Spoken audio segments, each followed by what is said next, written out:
What does it look like to step out on an endeavor of having your very own branded beef program? It might seem daunting, but I think that there's a lot of opportunity there. Brett DeBruycker with DeBruycker Charolais Meats is my guest today as we talk about why they have started down a road of having their own branded beef products, how they put it together, and the advice they'd give to others that may be looking at something similar on this episode of the Working Ranch Radio Show.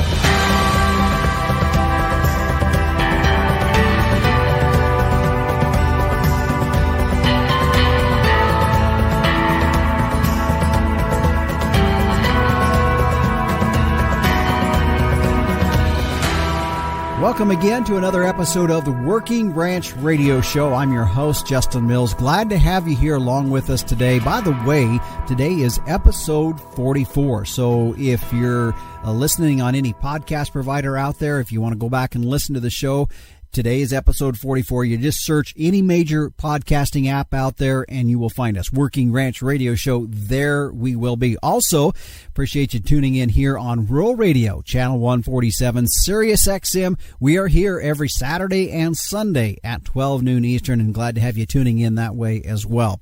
Well, on our show today, I'll tell you what, if you raise cattle, you have probably had this thought circle through your head, and maybe you've not acted on it, but you've maybe sold a beef or two to some local folks and thought, I wonder, what would it take to put my ranch's name on a beef product and try to get a branded beef product of our own? Well, today, Brett DeBruycker with DeBruycker Charolais Meats. Now, it's also DeBruycker Charolais out of Dutton, Montana.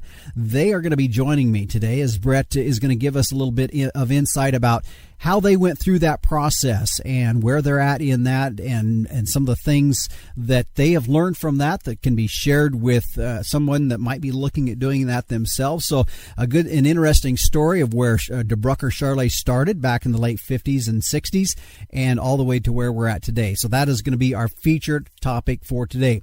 Also, the captain, Tim O'Byrne, will be by for his edition of Tim's 2 Cents, and meteorologist Don Day is back. And if you were listening last week on our show, I said one of the questions I was going to ask meteorologist Don Day when he was back here with us for today's episode was, I had heard in the national media that the La Nina pattern was extended. Well, what I wanted to know was, is it extended beyond what we thought it was, or is it just the national media finally catching up with what we've been talking about here with Don Day on our program throughout the summer? So we'll find out the answer to that question. And also, I don't know if you had the opportunity to listen to last week's episode 43, in which it was a conversation that I had with Dr. Kim Stackhouse Lawson from Colorado State University. A great interview, and very encouraged by what she is doing down at Colorado State University with the AgNext program in trying to supply good, solid, sound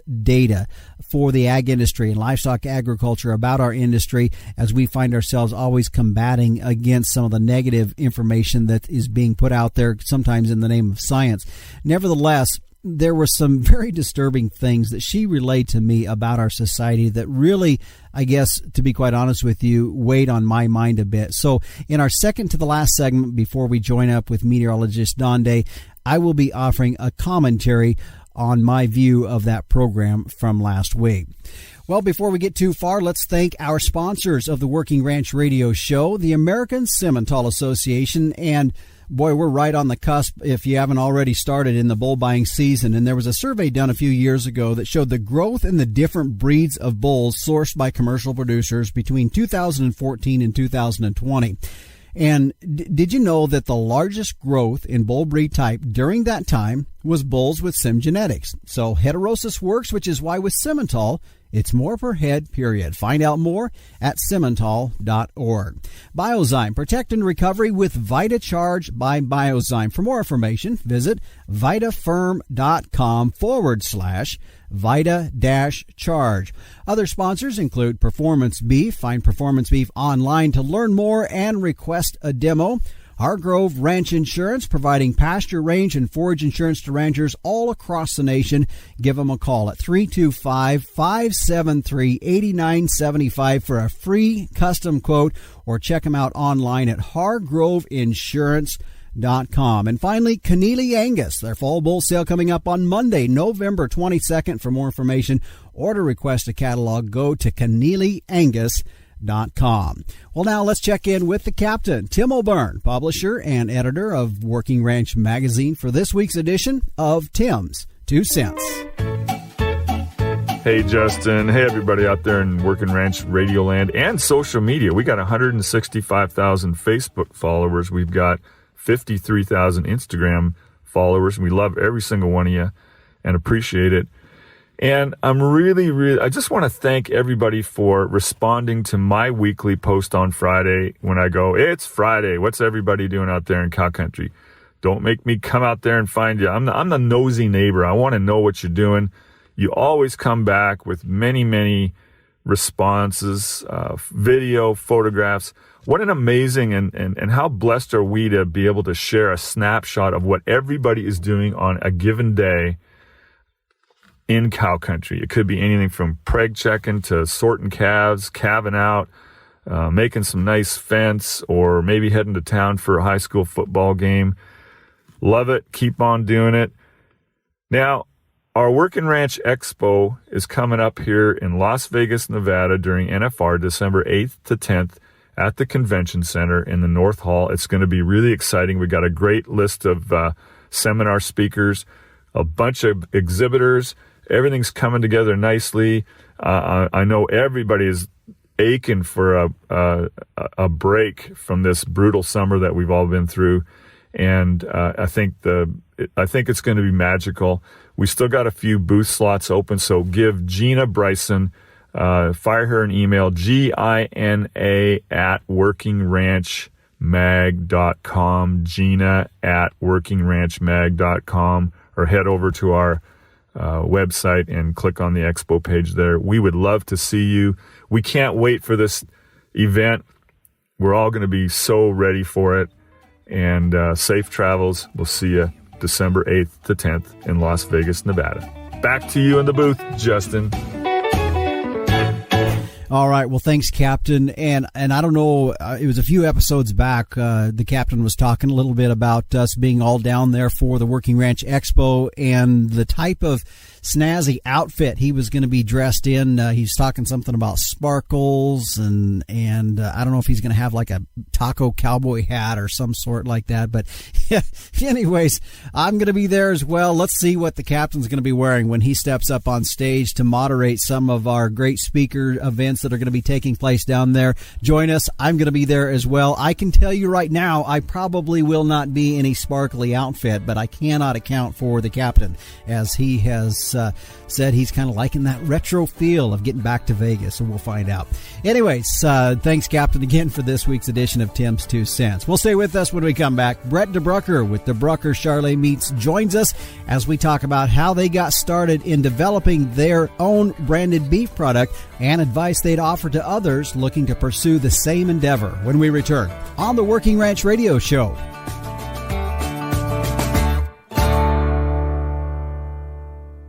It's a competitive calf market, and buyers want calves that will perform, period. And a proven solution is Simmental. In fact, data from the Tri-County Steer Carcass Fraternity from 2002 through 2018 on nearly 60,000 head of calves revealed that Simmental sired calves represented the highest carcass-valued sire group over English and other continental breed groups. And the sire group that was the second highest carcass value was Sim Angus sire. So, the proof's right there. For low-risk, high-potential calves with earning potential, be confident that Sim Genetics will give you more per head, period.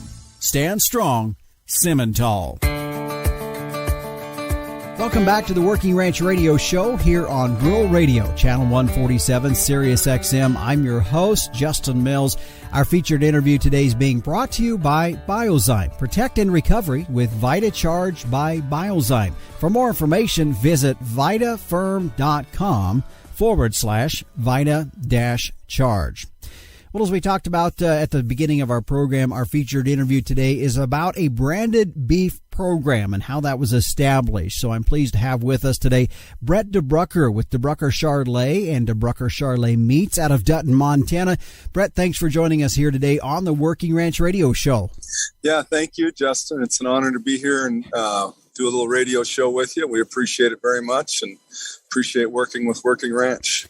Well, first of all, really the focus of our interview today is going to be talking about DeBruycker Charolais Meats. We're going to get into that in a bit, but I think it's important that we step back and get some background about DeBruycker Charolais and how you guys were established back in the late 1960s, early 70s, and kind of give us a history of DeBruycker Charolais.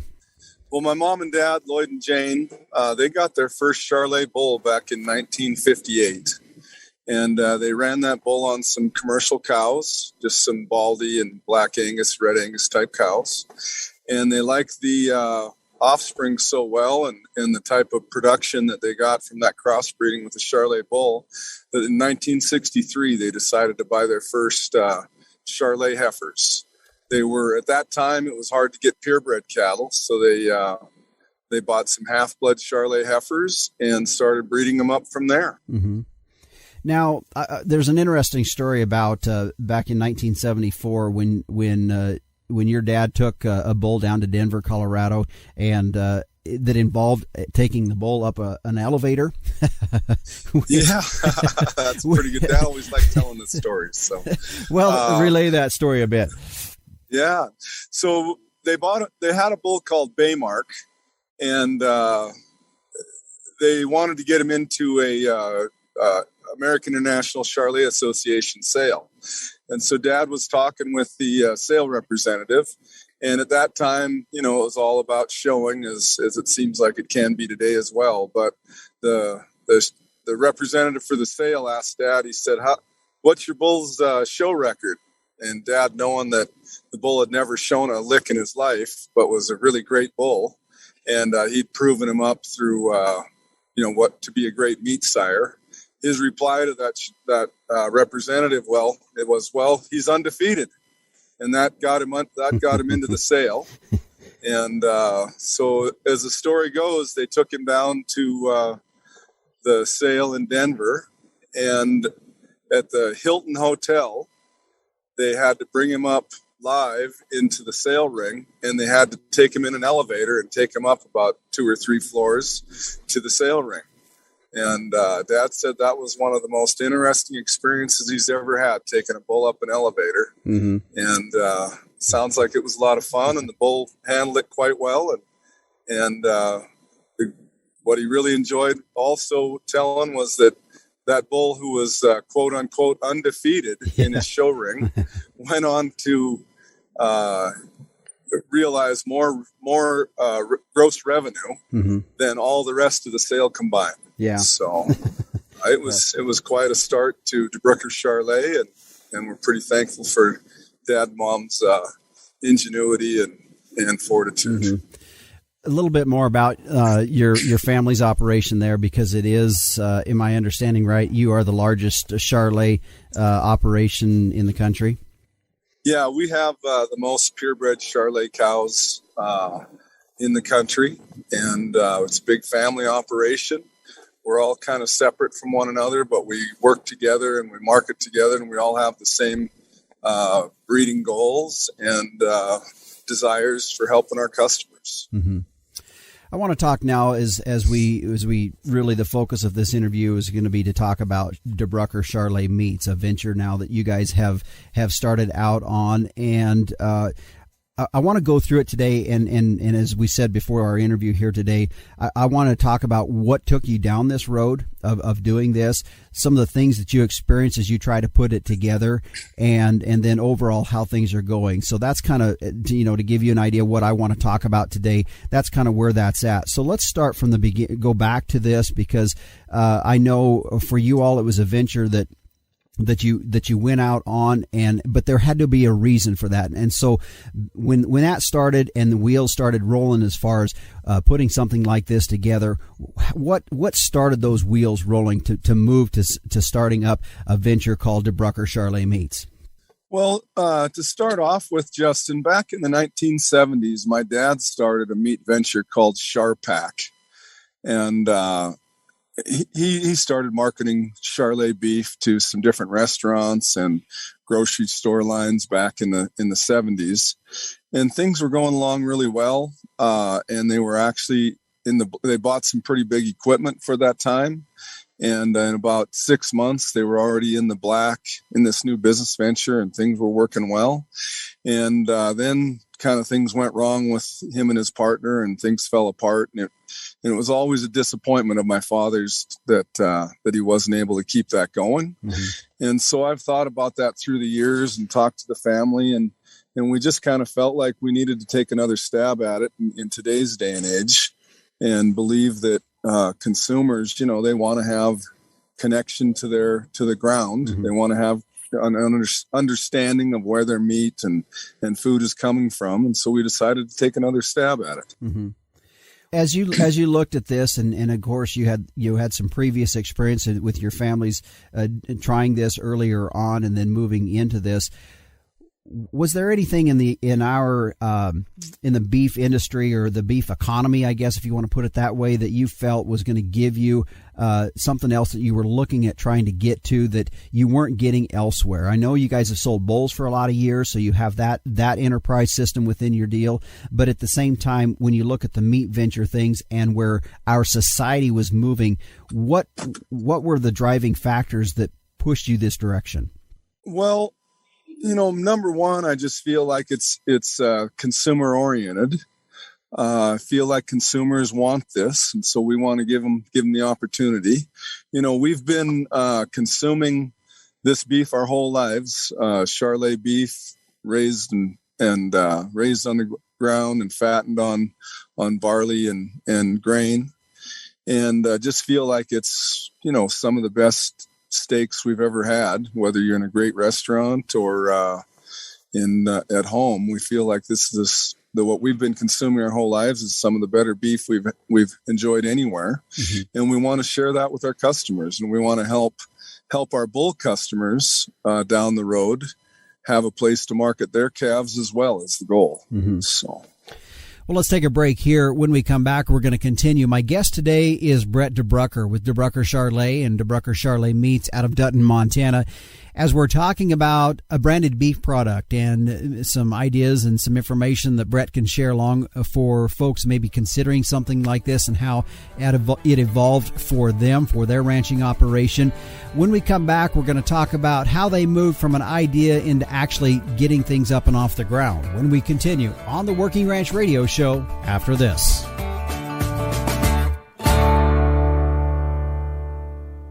It's weaning time, one of the biggest days of the year for you and the most stressful for your calves. Ensure a smooth transition with the VitaCharge weaning program.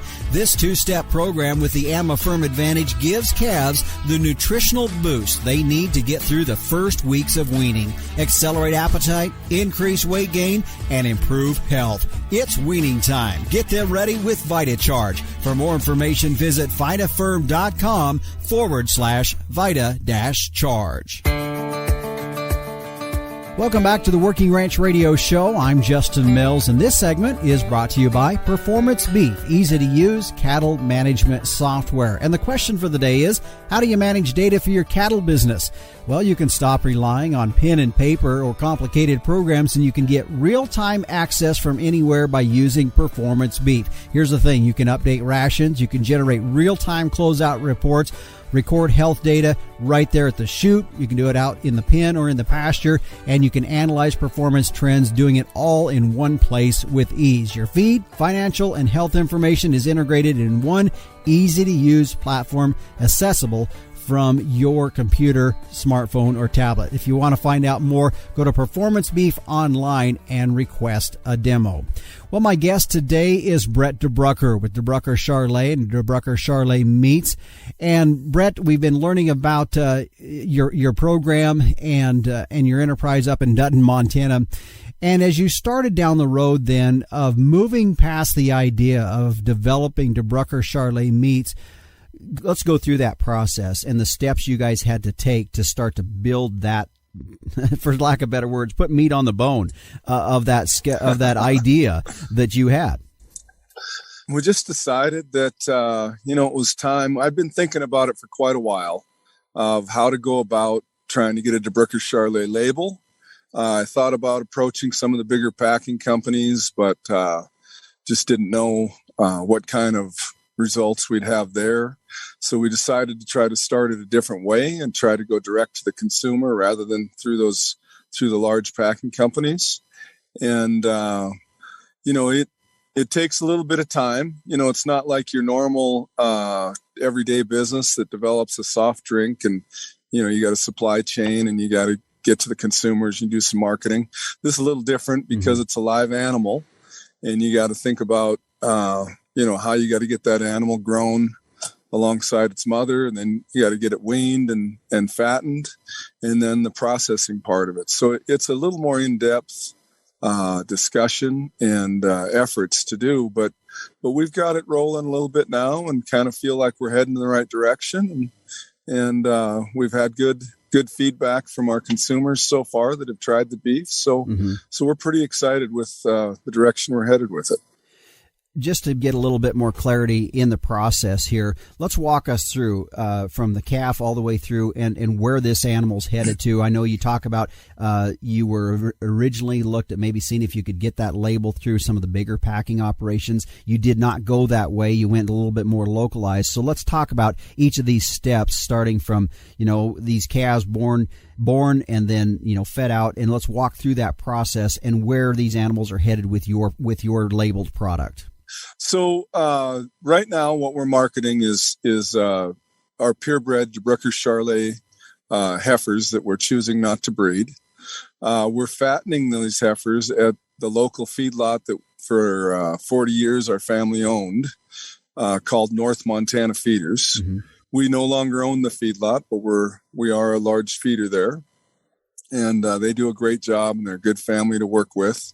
And from there, after we get the animals fattened up, currently we're taking them to a local processor called White's Meats over in Ronan, Montana, which is a USDA-inspected facility. And they're doing a great job. We hang the beef for 21 days minimum, and they do a great job cutting and wrapping it for us.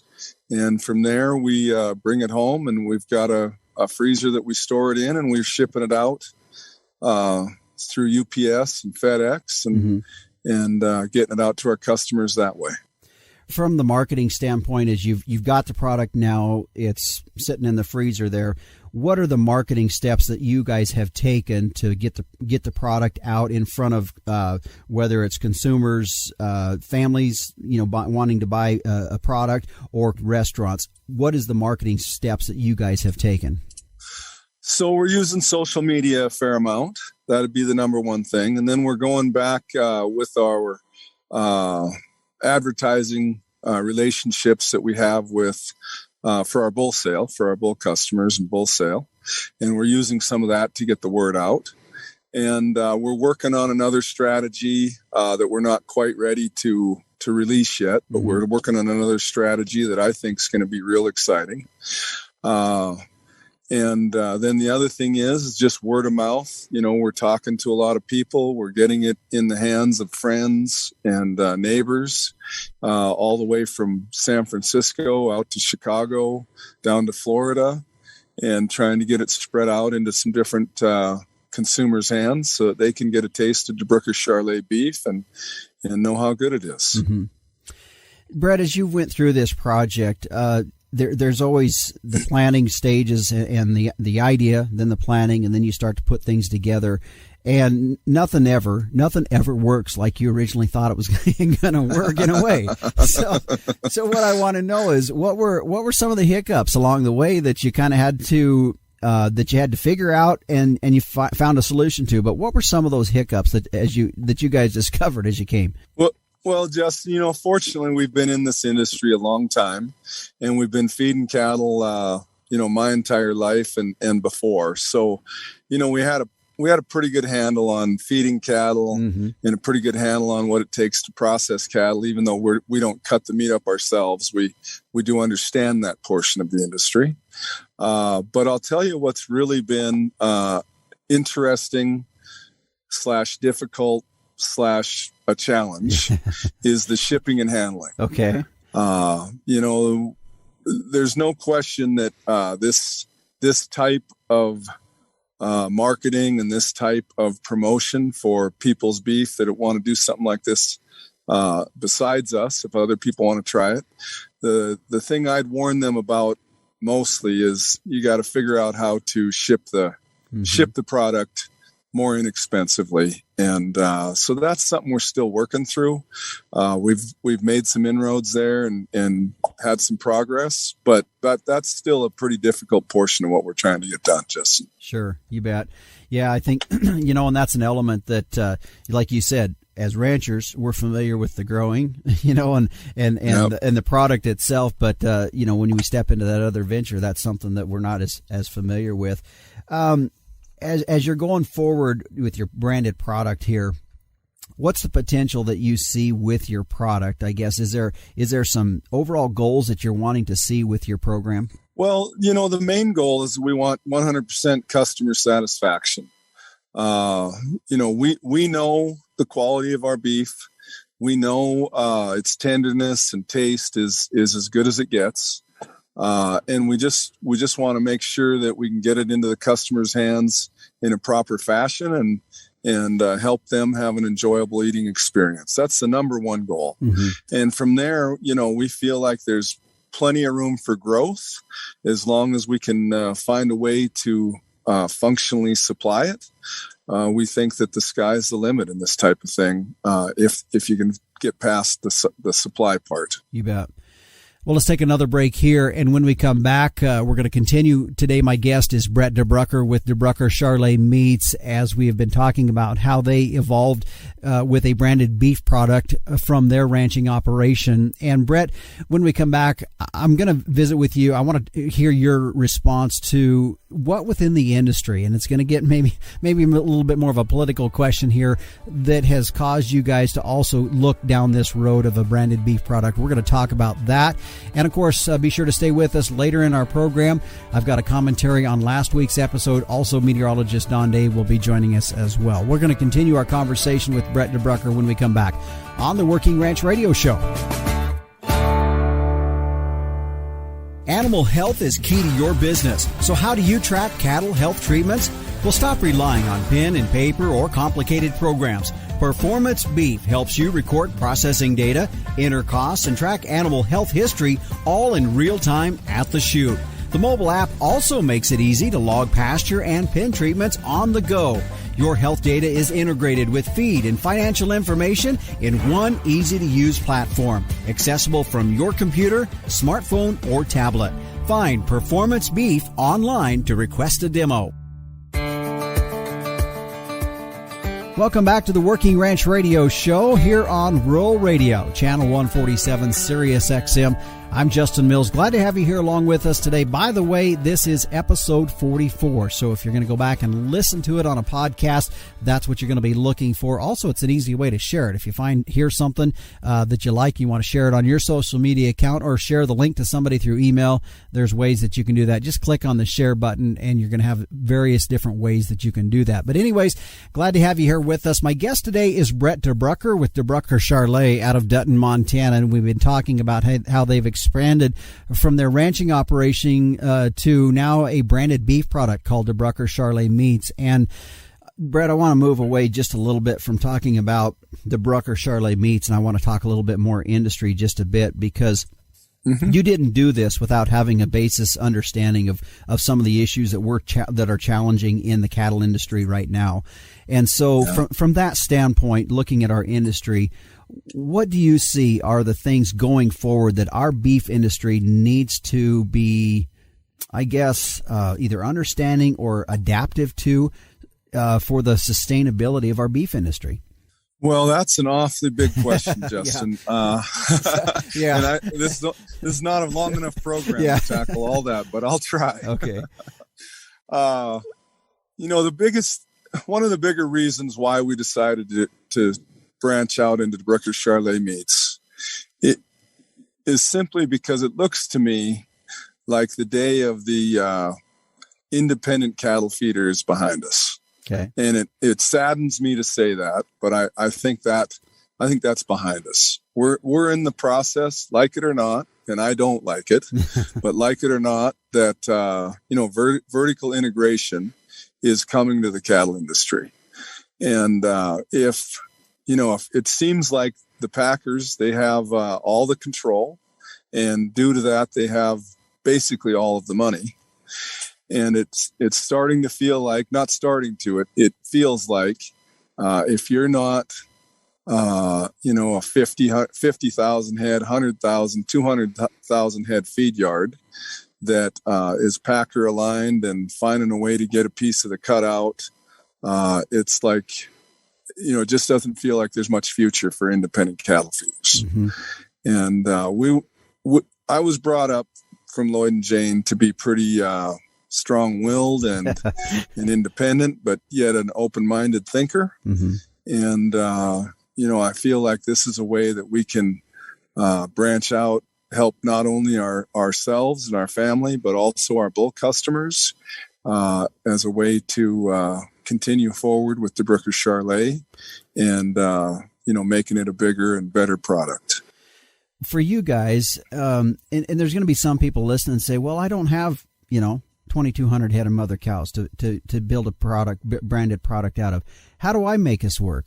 From a smaller guy's operation, what would be your answer to somebody like that? Well, I'll tell you what, my nephew started a little storefront in a small town that he's from. And he's also involved in DeBruycker Charolais, but what he got done is separate from what we're doing. Mm-hmm. And he is marketing beef through his local storefront in a town of about 1,800 people. And he's marketing anywhere from, 5 to 8 beef a month, doing it that way. And it's really turned into a great venture for him. And I think that there's all sorts of opportunity for people like that out there who, want to market 3 or 4 or 10, mm-hmm. Beef a month, for example. They just need to get lined up, figure out how to feed the cattle correctly. If you're a rancher and you haven't fed cattle, it takes a little bit of insight, and you want to do it right because you want the customer to understand what you're going through, and that you want them to be happy with the product they get every time. Mm-hmm. So that'd be the number one thing. And then the second thing is, make some calls to local USDA processors and get your foot in the door with them. And along with that, don't be afraid to branch into like a storefront like what I'm talking about, because it might seem daunting, mm-hmm. but I think that there's a lot of opportunity there. Mm-hmm. Brett, just a little bit more about some of your marketing that you have in place, and wanted to have you give folks kind of that contact information and ways that they can find you. Because I know you talked about that you do use social media quite extensively for the methods of reaching out to potential customers. And so what are those websites? I know you have a YouTube channel as well. And just that information for folks that might be interested in exploring more about DeBruycker Meats. Yeah, so right now, of course, we're on Facebook, DeBruycker Charolais Meats. We're on Twitter, as well as Instagram. We're getting worked up with some pretty good videos coming on Instagram, and then of course our website, DeBruyckerCharolaisMeats.com, and you can also go to our home website of DeBruyckerCharolais.com, and that'll take you to the meats portion of the website as well, to where people can place orders over the internet right on our website. Okay. I want just a thought that kind of came to my head as you're talking about this, and I just find it, compared to 1974 when your dad was hauling a bull up in the elevator, that method of marketing that they did there to now, you're talking Twitter, you're talking Facebook, you're talking YouTube. That is a completely different method of marketing. And how have you guys adapted to that? Because I know for some folks it's going to be, boy, I don't know if I want to venture into this social media stuff.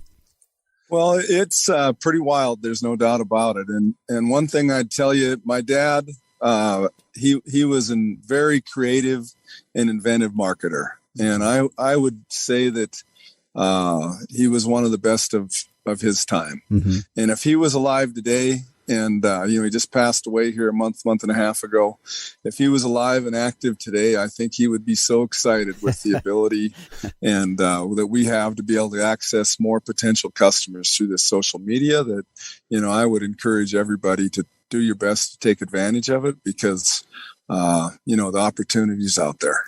Well, Brett, I want to thank you for joining us here on the Working Ranch Radio Show. I think it's an interesting story that you guys have had through starting with, like, as you said, just a few handful of heifers all the way up to now being the largest Charolais operation in the country. And as we leave our interview here today and specifically about your venture of venturing into DeBruycker Charolais Meats, is there any last advice that you would offer to folks in regards to this venture that you guys have went down? Well, number one, I want to say thank you, Justin, to you and Working Ranch for allowing us this opportunity.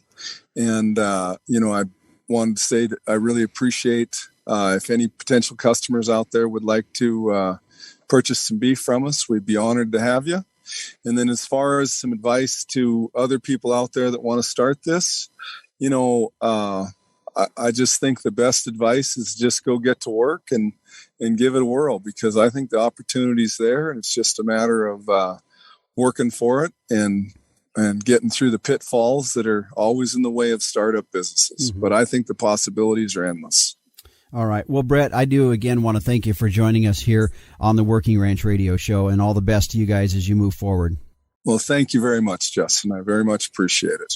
Brett DeBruycker has been my guest here today with DeBruycker Charolais as we've been talking about their branded beef program that they've kicked off called DeBruycker Charolais Meats. Hopefully some information that if anybody's kind of massaging that idea for their own operation, maybe some takeaways that you can pull out of our interview today and our conversation with Brett DeBruycker. By the way, as he said, they are on multiple outlets of social media and I'll tell you, here's the nice thing about our internet. You don't even have to know how to spell things correctly, because I'm a terrible speller. If you just type in DeBruycker Charolais Meats, you don't even have to spell everything correctly.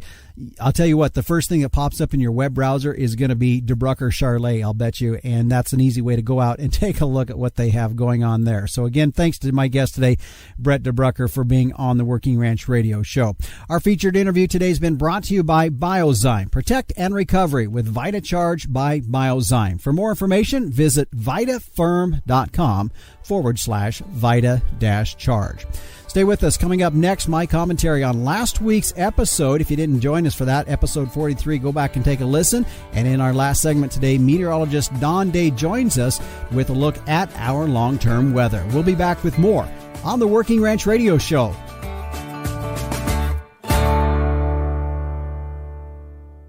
There's assurance in buying bulls from a proven program, and a program that's been proven time and time again is Keneally Angus. So mark your calendar now for Keneally Angus Fall Bull Sale, Monday, November 22nd, the Monday before Thanksgiving, offering approximately 350 head of fully guaranteed older bulls with free wintering and free delivery nationwide. These are bulls out of the industry's leading sires with genomic enhanced EPDs. They'll also be offering 6 head of heifer calves. Remote bidding will be available. So for more information or to request a catalog, go to KeneallyAngus.com. It's Keneally Angus Fall Bull Sale, Monday, November 22nd at 12 noon Mountain, the Monday before Thanksgiving. Welcome back to the Working Ranch Radio Show. I'm Justin Mills. A little bit of a twist here on our segment right now, as I don't always offer a commentary. A lot of times I might offer a few thoughts or ideas in regards to a subject, but not very often am I going to offer commentary as I am today. But last week I had the opportunity to interview Dr. Kim Stackhouse Lawson, who is the director of the Ag Next program and an animal science professor at Colorado State University. And let me first say this. My comments today regarding last week's show are not at all negative towards my guest. In fact, like I said earlier, I believe the work she is heading up through the Ag Next program at CSU is extremely and vitally important in providing scientific data for our ranching industry as we find ourselves always having to defend ourselves in a country that has allowed affluence to create ignorance in our society. Several years ago, when I used to speak quite a bit at industry meetings and conferences, I would say that we were 3 to 4 generations away from the family farm, meaning that you used to hear kids talk about visiting their aunt and uncle's farm or their grandparents' farm. But that's not the case anymore. In fact, we are rapidly moving away from that to the point that the closest that many kids and parents get to agriculture is walking through the refrigerated or the frozen section at the grocery store. Last week, if you had a chance to listen to Dr. Stackhouse Lawson talk about the sustainability of livestock agriculture, if you were like me, you came away from that interview with some very mixed feelings. In fact, for me, I'll tell you, I was disturbed and frustrated about what she was telling me. Now, if you haven't listened to that episode, it's episode 43, entitled Sustainability, the S Word. But here was the problem, and the number one thing that really bothered me. And again, this is not frustration towards my guest, because she was just relaying the information that they are finding about the characteristics of our society. And this was the comment: science and emotion are on equal footing.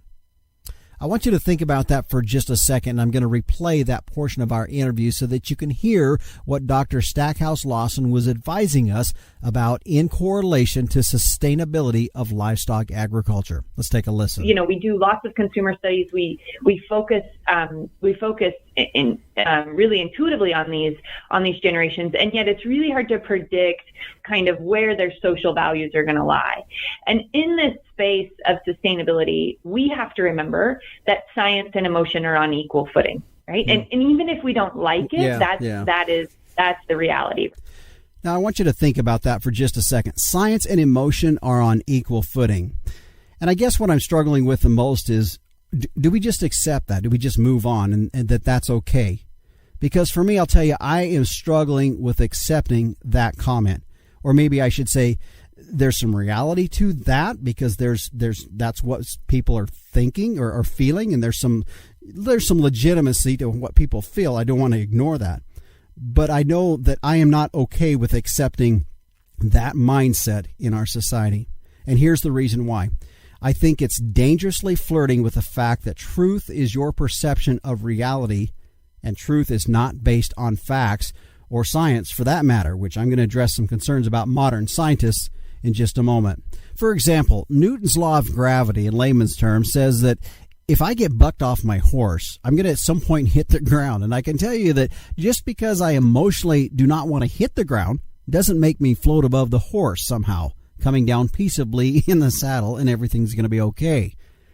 I'm bothered that we are being pressed in our society to be okay, that truth and proven facts are just defined by what each person wants in their own terms and are not universal. There's nothing about that I feel is beneficial to our society in the long run. And what's added to that mindset that universal truths and facts are irrelevant to our societies is information being released in the name of science. See, science is no longer science. Studies are now being released that are bent on proving what one wants to believe rather than what the science leads them to conclude. For example, in our conversation last week with Dr. Kim Stackhouse Lawson, the UN study that perpetuated and was one of the catalysts into making people believe that animals were one of the major causes or above transportation in climate change was inaccurate. Also, studies that are not based on understanding the full system, as we heard about last week as well. So there's really no respectability in science now, which then leads to what generates people to action, and that's emotion, which then leads to the statements that gets us to where we're here in the first place, and that is science and emotion are on equal footing. So here's my thoughts as I conclude. I think we have to take Dr. Kim Stackhouse Lawson's comments very seriously. Like she said, whether we like it or not, it is reality for many in that fact that science and emotion are on equal footing. But here are my points. Number one, just because it may be reality for some doesn't make it morally or ethically right for our society. Sure, we need to understand what we're dealing with our society, much like two football teams prepare for the other team's offense and defense. Those living in our society are our potential customers. And like Dr. Stackhouse Lawson relayed in our conversation last week, We need to understand that we do need to tell our story, and we have nothing to be ashamed of in animal agriculture. Number 2, we still have to maintain a line of what is right and wrong and be willing to be humbled and accepting when we are wrong rather than bend the rules to fit our, quote, right. Number 3, I caution those that want to get caught up in going down the road of selling their products and their services using emotion as the driving element rather than proven facts. And here's an example, and I actually heard this from a gentleman saying that the bulls he sells are more environmentally friendly in comparison to other bulls being sold on the market today. Now, while there's probably some legitimate reasons that I can somewhat understand where that comment is being rooted from, the problem is that there's really not a lot of absolute science backing that claim, but it's playing to the emotions rather than science or facts. Understanding the significance of emotion in our society is one thing, but playing to the crowd entirely is going to do 2 things. Number 1, it's going to cheapen the integrity of your product. And number 2, it's going to pit you against those within your very own industry. Think about these 2 things. Number 1, it's going to cheapen the integrity of your product. And number 2, it's going to pit you against those within your own industry. Last week, if you really took the time to step back and listen to Dr. Stackhouse Lawson, it was all about us being proactive for our industry, that we need to quit moping around, feeling picked on. Yes, we are the target for liberal activists, but it's time that we step up with pride for what we do, that we be an educator at all times of our industry. You see, just the term educator embodies the fact that we are being proactive. Dr. Stackhouse Lawson is excited about the Ag Next program at Colorado State University because it's going to be a source of factual science about our industry to combat the bad science that's being promoted. So, while the notion and that comment that says science and emotion are on equal footing literally turns my stomach, I realize that we must understand that as we move forward. It is okay to give some element of credence and legitimacy to people's emotion, but we can't take that too far. We still have to be the ones that are going to have to lead, even though it's going to take time, by standing up for universal truths that were established when God created man on this earth. We'll be back with more on the Working Ranch Radio Show after this. Ranching has been in the Hargrove family for generations, and they know the value of keeping a ranch in the family.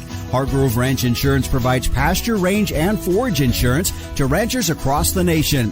PRF Insurance is a USDA subsidized program that allows ranchers to insure against the risk of below-average rainfall. Hargrove Ranch Insurance utilizes industry-leading custom software to provide the rancher with information they need to stay up to date and educated on their policy throughout the year. Hargrove Ranch Insurance supports ranchers for this generation, the next, and those yet to come. Contact Hargrove Ranch Insurance at 325-573-8975 for a free custom quote or online at hargroveinsurance.com. Welcome back to the Working Ranch Radio Show. I'm Justin Mills as we turn now towards our weather segment today, brought to you by Hargrove Ranch Insurance, providing pasture, range, and forage insurance to ranchers across the nation. Give them a call at 325-573-8975 and ask for a free custom quote. Check them out online at hargroveinsurance.com. Well, joining us now is meteorologist Don Day with a look at our long-term weather. And Don, thanks for joining us here today on the Working Ranch Radio Show. And something that I prefaced last week in our show was a question I was going to ask you, was because I heard this in national media that La Nina is coming back. And my question to you is national media just kind of waking up to what we have already been talking about, or you've already been telling us, or is this prolonged longer than what we had anticipated for La Nina into continuing on? Well, one thing we've been talking about in the last couple of months is that La Nina was going to likely strengthen and kind of have another little burst of energy before it fades away this spring. So we're not changing how long we think La Nina is going to be lasting and what it's going to do this fall and winter. But what happens sometimes is that the national media likes to make sure that they have everything specific and where it meets certain criteria. During the middle part of the summer, the sea surface temperatures near the equator actually warmed up a little. And technically speaking, La Nina wasn't technically a La Nina anymore. It was kind of what we call a neutral situation.